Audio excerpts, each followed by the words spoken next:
Hello and welcome everybody to Your Business, Your Wealth. My name is Paul Adams. I'm the CEO and founder of Sound Financial Group. I'm joined by the best looking man in the Chicago area. That is whenever all the other men are out of town. Corey Shepard, so glad you could join us. Why would they be out of town? Where did they go? I don't know. I was going to build you up and then I was going to drop the name of a celebrity being out of town, then realized I don't know who celebrities are. So then it just had to be all men for my statement to remain true. So if all men are out of town, Corey, best looking man in Chicago. So you have that going for you. The thing is, I'm not good looking enough, Corey, that even if I was by myself, they would still be like, you're not the best looking man.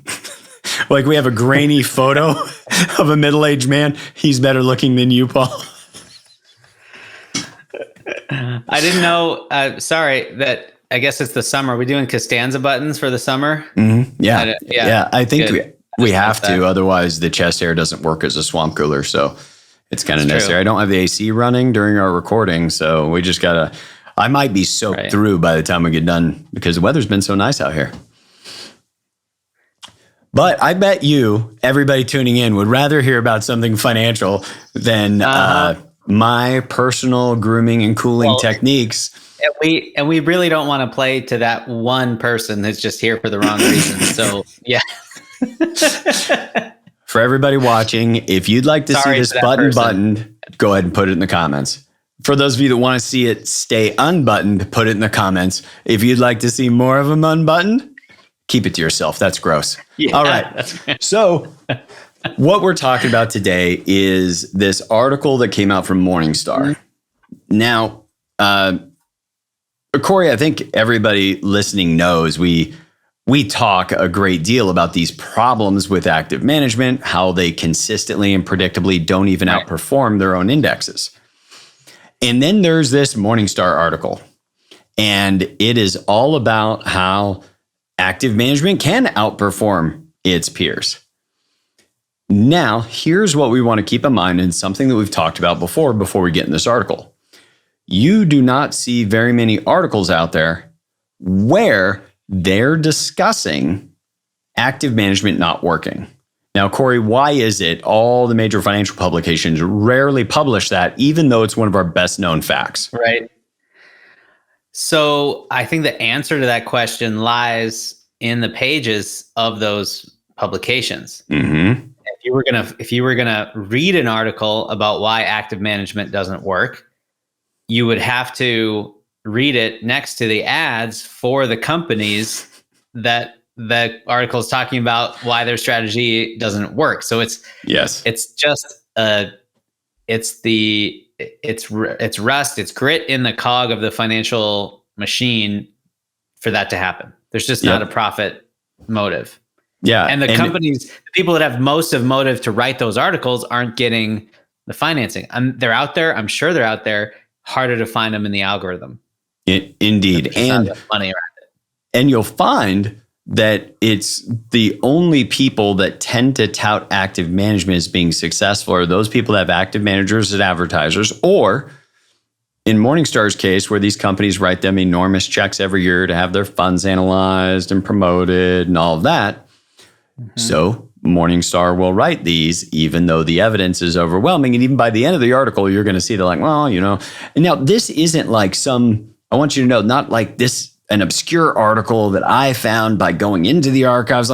Like this is on Google News. This is just in the regular Google News feed is where we pull all of these from.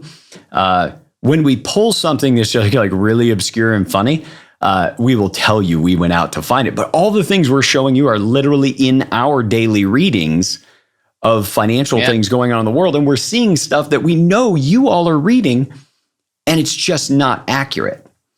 And in fact, we're going to be very specific about this particular author because I would love to hear their response on the inaccuracies in this article. So with that, let's cut over here, Corey, and look at this article. So it's called Vanguard Index Funds Lose to Its Own Stock Picking Fund. Now when you sent me that article, Paul, just the title itself, I said, wait now, what? Vanguard has a stock picking fund? And I knew something, like I knew they had some non-indexed funds, but just this article talking about just a plain old active management fund at Vanguard, the anti-active management. Like, Yes. I think it's only because John Bogle is not with us anymore that, like his influence, I don't think I don't know if that's the case. I think actually the history of this fund, he was alive when it was He started. was alive. Yeah. Actually. They ended up I think in part because they went customer direct years ago, that they fell for the temptation of giving what people were asking for instead of letting them know that what they're asking for doesn't work. It'd be like a bunch of people coming into a doctor and I don't want this kind of surgery, and the doctor's responsibility would be like, hey, I know you want, I don't know, your calf bones lengthened or something. That is super dangerous. You should reconsider. It's not that bad being 2 inches smaller. Something like that should be delivered to people when the moment of them saying, I want this crazy alternative investment, or I want to do this limited real estate partnership. I want to stay stalwart and give them your recommendation. Vanguard didn't do that. They decided to come up with a menu of funds that people would like. So says the conventional wisdom, which is picking stocks is a waste of time and money, right? And he says, so says the conventional wisdom.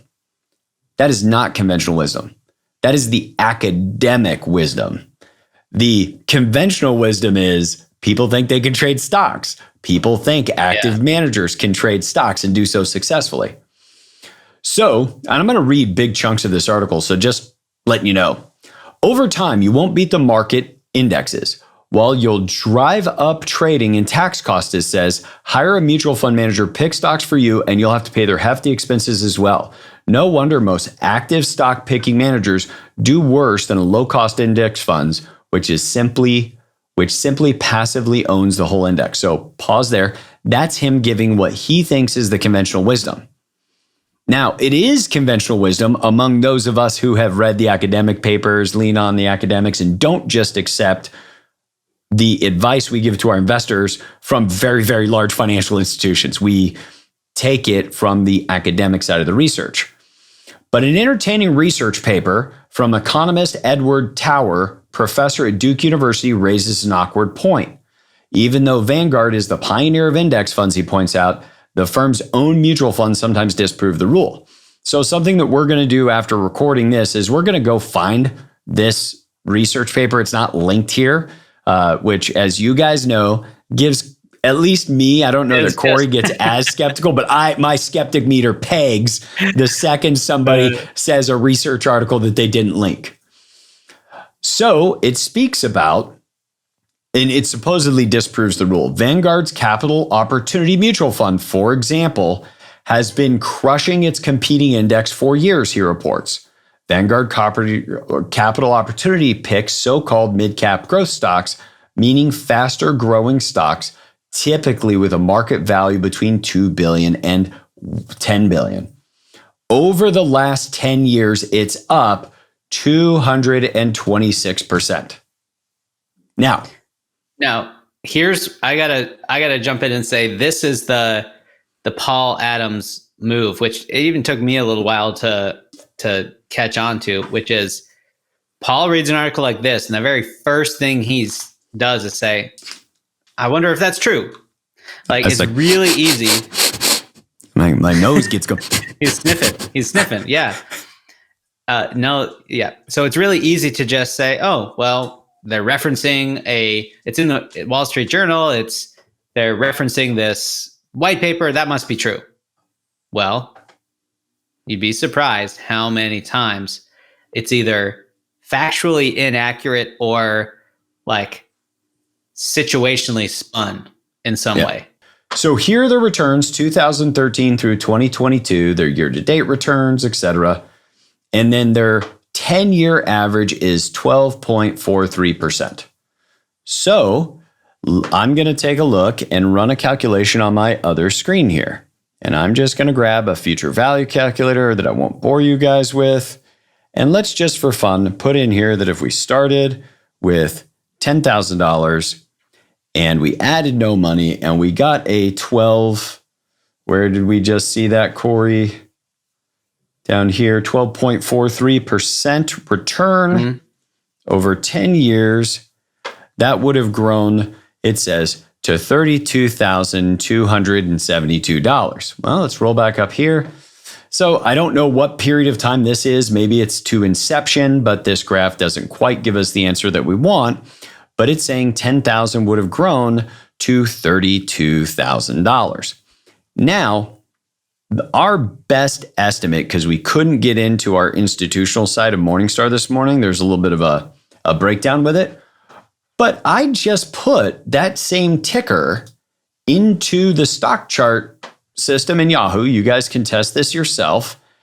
And what it shows is over 10 years ending now. So I don't know what 10 years they used.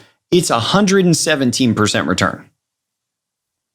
Now, maybe if I went up to the very peak, it would be 178% near the end of 21. So I'm not sure what 10 years they chose. And there are dividend distributions, but the dividend distributions were not so high that they would have compounded the return by an extra 100%. So again, Paul, not sure. I might have. Oh yeah, sorry. No, I might have just figured it out. So I went over to Google Finance and put in the same info. It's nice to pit Yahoo and Google against each other every once in a while. You bet. Getting the same pictures here. I looked at the Mid Cap Opportunities Growth Fund and I did the math. Like it was 156 today is the most recent value. And in 2013, so 10 years ago, May 17th was the day that I get to kind of stick there for me. It was like 95 something. So I subtracted that out, did the division by that. Like it grew by 126%. Yeah. So he wrote 226. So it's like a typo. It's like doubled to, so that like, but the numbers line up if that's the case. It's just by extra factors, all he wrote.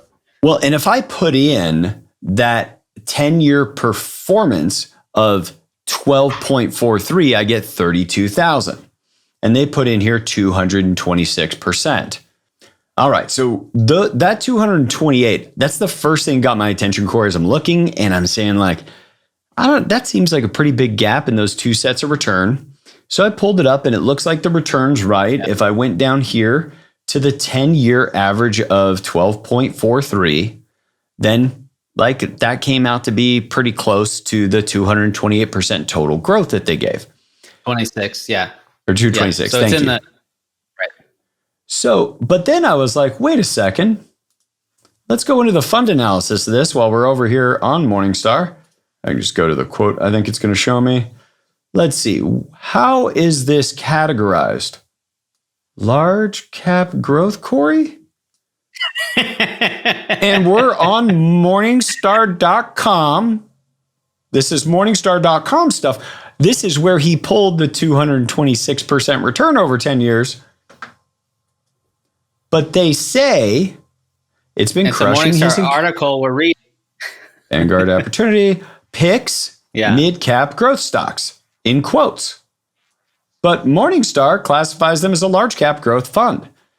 So what you have, my guess is, a mid-cap fund that got pretty enthralled during this period of time, which was the 10 years leading up to 2021, where the Standard & Poor's 500, that's U.S. large-cap growth companies, largely did really well. So the mid-cap fund that held a bunch of mid-cap stocks and they drifted into large cap and they didn't sell them because they're getting good returns. But now you thought you had mid-cap exposure and you have a large cap growth fund. And the mid-cap index was a mid-cap index the entire time. So it's a little bit like saying, you know, my oranges have a way more citrusy taste than the apples. And that means apples aren't good. But yeah, will an orange a day keep the doctor away? I'm not exactly sure how the argument would go. But what we know is they're telling us that this is a mid-cap growth stock fund index compared to one that their own publication, Morningstar Data, says is a large cap growth fund.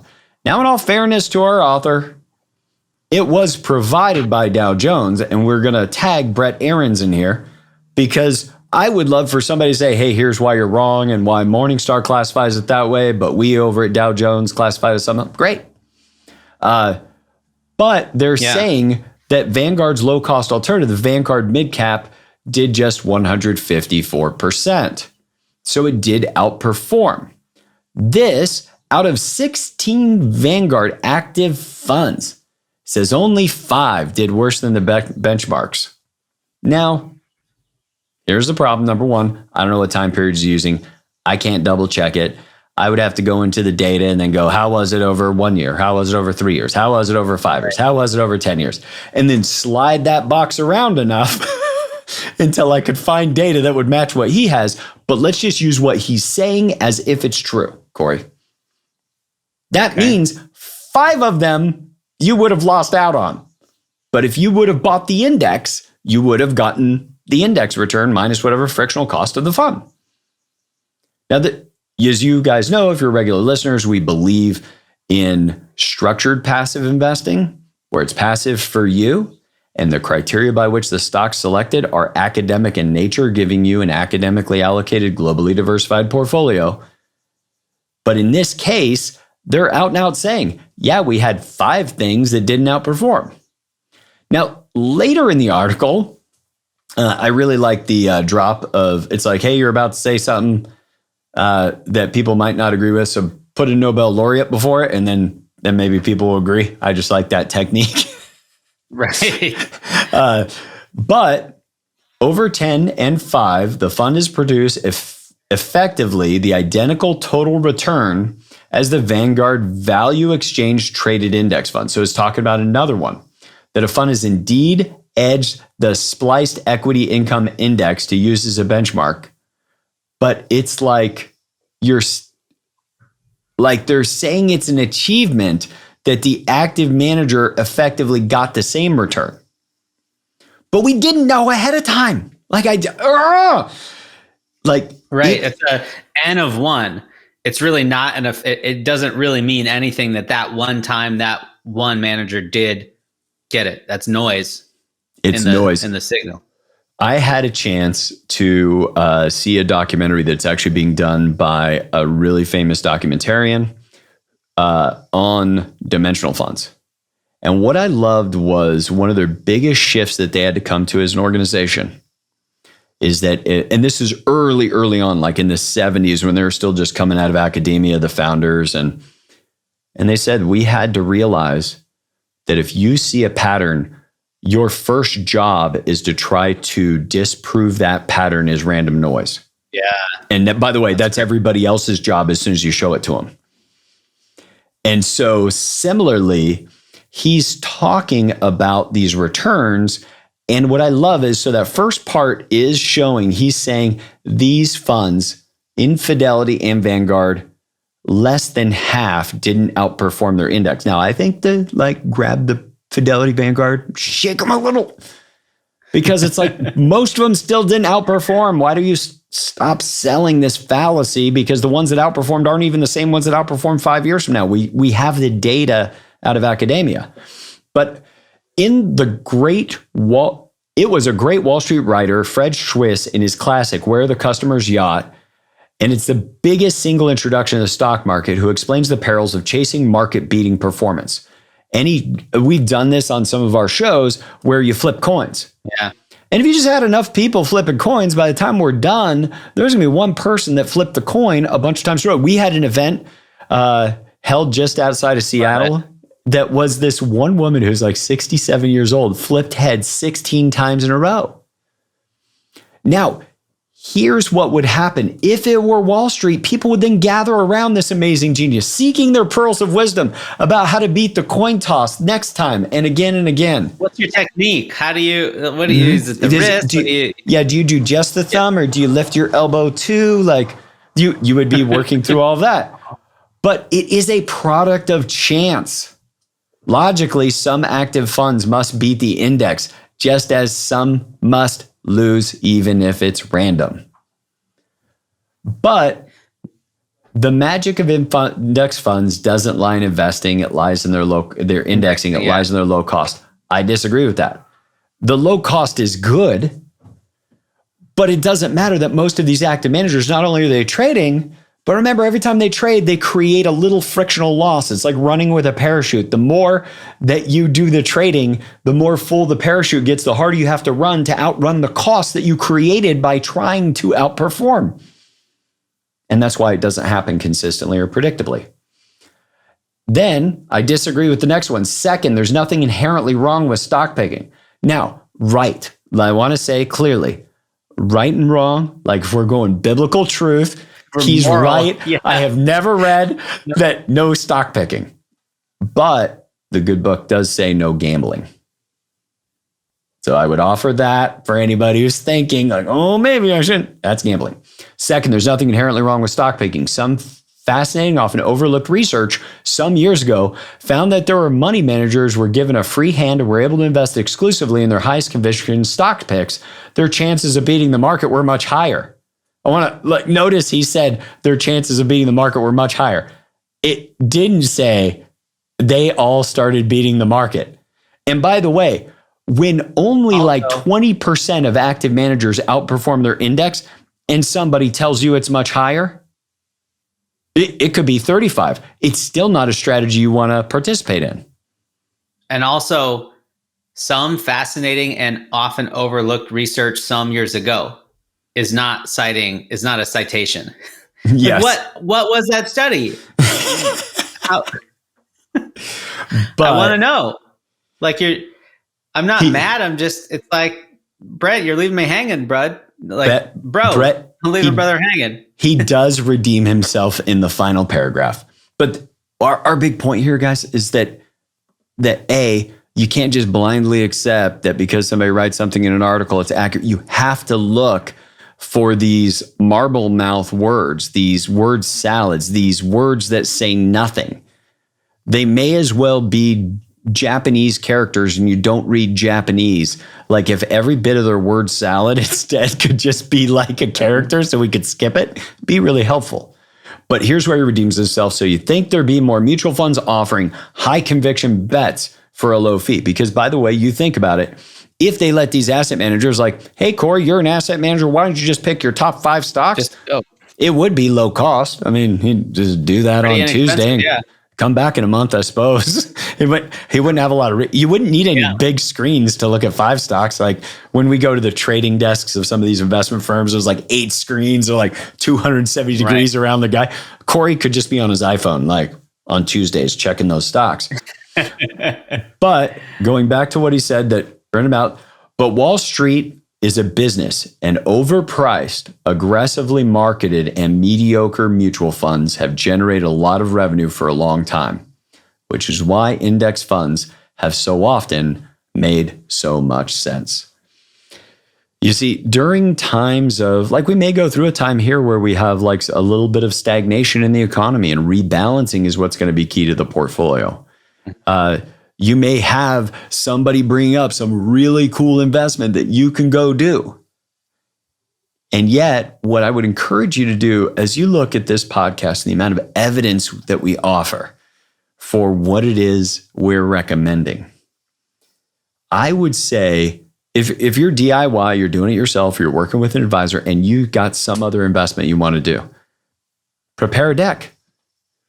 Why don't you pitch it to your advisor? Because if it's good enough for you to put your money in, your advisor should probably do it. Or your advisor should be doing it for everybody. And what you might want to consider is if your advisor is not willing to roll out a particular investment to their entire client base on which they stake their entire reputation, their business, and their entire future income, they don't want to make a bet on what you're betting on. Maybe you shouldn't put your money in it. Or maybe you should at least try to meet the same academic rigor of your advisor. Now, if your advisor's just selling you stuff and overcoming your objections when you have questions, you don't really have an advisor and a coach. You got a financial product salesperson. But if you have an advisor and a coach, then you should have the space with them where you can say, I am going to present the ideas that I come up with for you to have you shoot holes in it so I don't make a mistake. And sometimes they're going to shoot holes, and sometimes they're going to say, actually, that's a pretty good idea. You might just be allocating too much money to that. And so with that, our lesson today. Corey, does active management, as a rule, beat passive management? Over longer periods of time and lots of data sets, no. Nope. Can you find one? Sure. Yeah, you could probably find several. But the trouble is, when we look at them, we can't even tell that, like, there's no evidence that the ones that are selected that do outperform. If you took the 5-year measurement, say 23% outperform, and then you only take the outperformers and then watch them another 5 years, it's like 24%. They don't even move the needle on the following 5 years to be outperformers. That's how random the data is. And that's why we invest. And while we don't have time today, in a future episode, we'll go deeper into what exactly are we investing in when we invest in the stock market in a portfolio? Why can we have confidence in that over time? And then what you can do to manage your mood around investments, because the mood is twofold. One is the fear of loss right now, and I could be doing better somewhere else. And either of those can cost you hundreds of thousands or millions of dollars. So, Corey, anything you want to leave everybody with today? I think that what struck me as I was reading this article is like thinking about the two kinds of advisors or financial firms you could have. One's more like a restaurant and one's more like I'm going to call it a general contractor for a specific reason. So a restaurant, they have a menu and their job is to just, see what you want and give you what you order. And we want that experience. And it's a good experience for that kind of thing. We have a great contractor who works in the neighborhood. His name is Bob. He does a lot of the home improvement stuff on our house. And we had a new garbage disposal put in.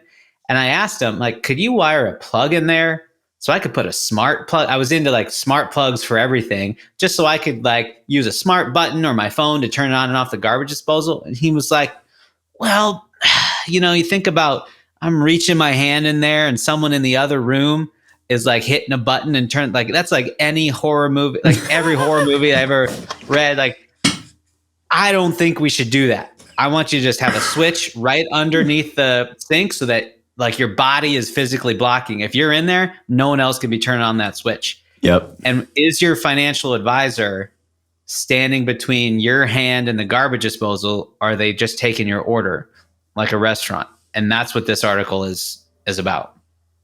Corey, I think that's a great place to leave everybody today. For all of you out there, I want you to know, I wish we were all just sitting in a room together once a week and getting to have this conversation. We get your questions, all of that. So really do, like, insights you have, something that occurred to you, take some time to throw it in the comments.